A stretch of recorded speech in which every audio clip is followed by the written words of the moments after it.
শুভ সকাল বন্ধুরা, হরে কৃষ্ণ, রাধে রাধে। আশা করছি সবাই তোমরা খুব ভালো আছো, আমিও খুব ভালো আছি। আজ একটা নতুন ব্লগ নিয়ে তোমাদের কাছে চলে আসলাম।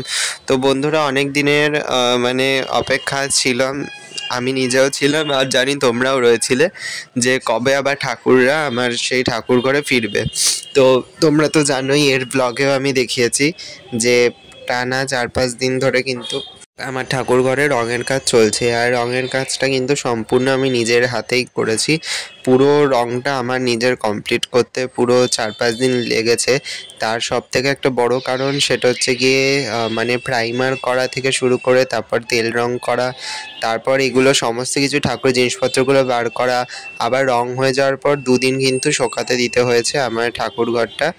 আর তারপর দেখো ওপরে এই চাঁদোয়াটা আমি একটু টানালাম, কারণ আমি অনেক দিন ধরে ইচ্ছা ছিল যে কোনো পুজো বা অকেশন পড়লে আমি তখনই কিন্তু চাঁদোয়া টানাবো।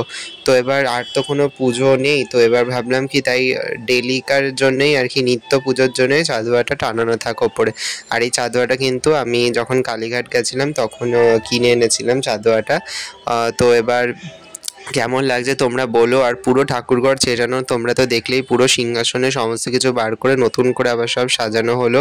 আর দেখো এবার সব ঠাকুরদেরকে কিন্তু আবার যার যার জায়গায় বসিয়ে দেওয়া হয়েছে। এখানে মা কালীদের বসানো হয়েছে জলযোগীতে, তার পাশে রাম ঠাকুরকে বসানো আছে, তার পাশে হচ্ছে গুল্লু আর লাডলি বসে আছে, আর তার পাশে হচ্ছে গিয়ে বড় সিংহাসন। যেহেতু সকালবেলা তাই আমি সিংহাসনে পর্দাটা তুলিনি, তো তাই তোমাদেরকে এইভাবেই দেখাচ্ছি বাইরে থেকে। তো এবার সকালে পুজোটা দিয়ে নেব, তার আগে আর কি ছোট্ট করে ভিডিওটা তোমাদের কাছে আজকে শেয়ার করলাম যে ঠাকুরটা কিন্তু আবার নিজেদের জায়গায় চলে এসছে। আর আজকের ব্লগটা কেমন লাগছে তোমরা কিন্তু অবশ্যই জানাও। ভালো লাগলে প্লিজ লাইক করে দিও, শেয়ার করে দিও, সাবস্ক্রাইব করে দিও।